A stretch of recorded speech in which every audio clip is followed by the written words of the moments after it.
पापा ये समीर, ये बापूजी और ये माँ जी। नमस्ते।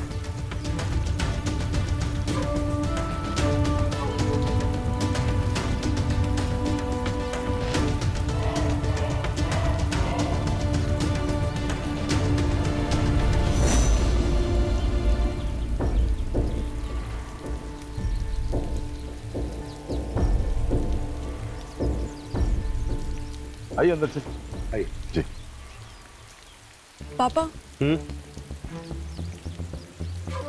ये लोग थोड़ी ना अंदर आएंगे। आइए।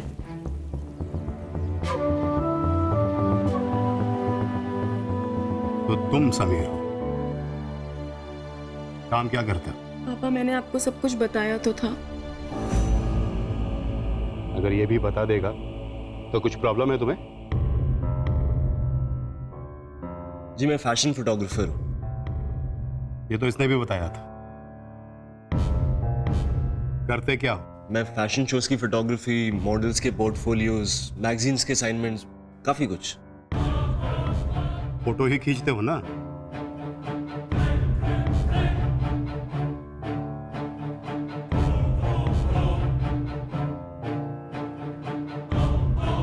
अंकल जी आजकल फैशन फोटोग्राफी में बहुत अच्छा स्कोप है। It's very good career. ये मेरा बड़ा बेटा है परिमल, बैंक मैनेजर है। Bank manager? देखा, इन्होंने कहा बैंक मैनेजर, मेरी समझ में आ गया। लेकिन तुम्हारा ये समीर करता क्या है मुझे अभी तक नहीं पता चला है। कोई बात, तुम जानती हो, ठीक? कितना कमाते हो? जी मैं फ्रीलांसर हूँ, तो पेमेंट का इतना कुछ फिक्स नहीं है। कमाते हो भी या नहीं?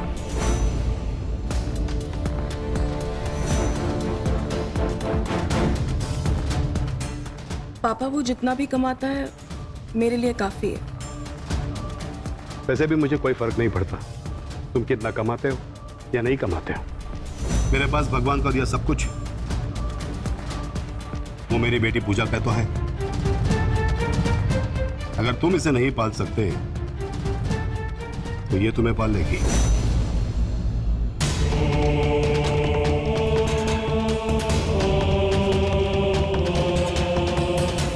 समीर ठीक ठाक कमा लेता है रमाकांत जी। और दूसरी बात रमाकांत साहब, हम आपकी बराबरी के ना सही, हम अगर इतना जरूर कह सकता हूं कि पूजा को इस घर में किसी भी चीज की कमी नहीं होगी। पूजा तुम क्या कह रही हो?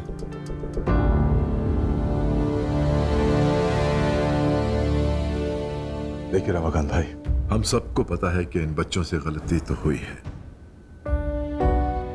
लेकिन अब ये हमारे हाथ में है कि हम इन दोनों को उस गलती की सजा देते हैं या फिर इन्हें माफ करते हैं और आने वाले नए मेहमान का अपने दिल से स्वागत करें। नया मेहमान? जी, नया मेहमान जो आपको नाना और मुझे दादा कहेगा।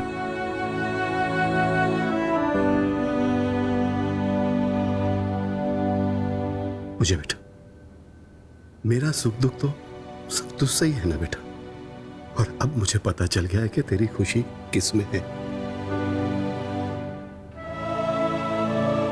गोवर्धन भाई, सबसे पहले तो मैं आपसे और आप सब लोगों से हाथ जोड़कर माफी मांगना चाहता हूं कि मैंने। अरे नहीं नहीं नहीं रमाकांत भाई, ये माफी मांगने की कोई जरूरत नहीं है। क्यों कर रहे हैं ऐसा? देखिए, जो हुआ ना उसे जाने दीजिए, भूल जाते हैं, और जो होना है उसके बारे में सोचते हैं। अब इसमें सोचना क्या है? चट मंगनी पड़ गया। जी हाँ, 10 दिन बाद शादी का मुहूर्त निकला है। अगर आपके लिए ठीक है तो। गोवर्धन भाई, शादी के लिए 10 दिन तो बहुत कम हो। पूजा की शादी को लेके तो मेरे बहुत सारे सपने थे।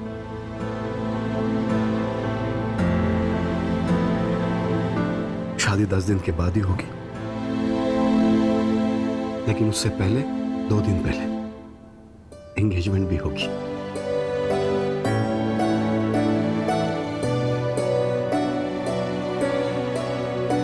बेटा मुझे लगा तू चला गया होगा।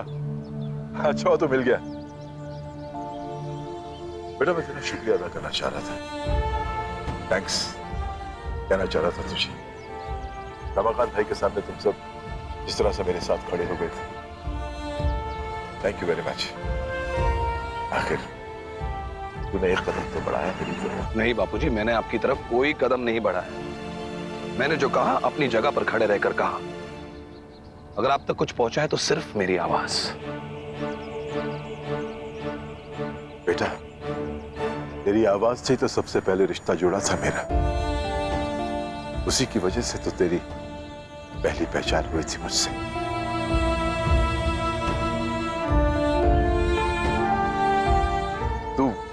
तू गांव की हवेली में पैदा हुआ और मैं कमरे के बाहर बैठा हुआ खुशखबरी का इंतजार कर रहा था, तब अंदर से तेरे रोने की आवाज मेरे कानों में पड़ी थी।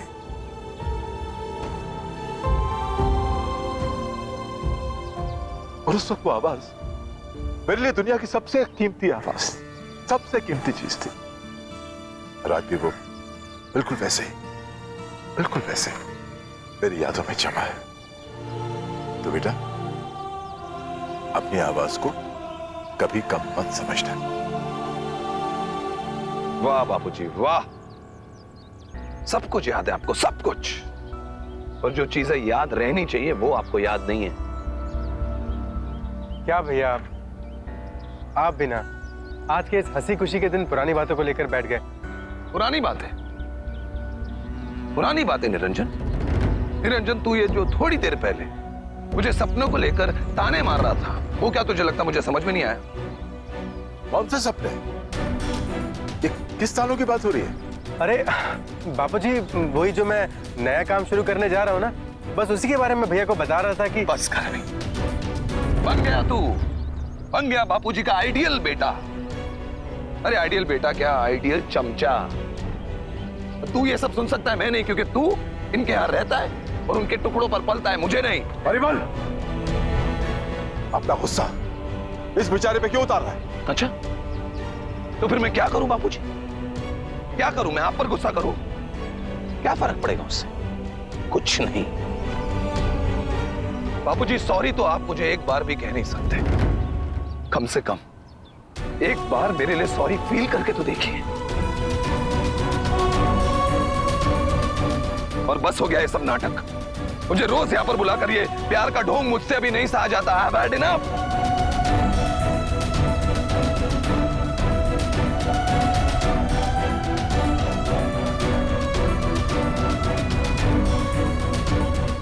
बेटा चाय तो पीकर जा। पिलाइए अपने निरंजन को।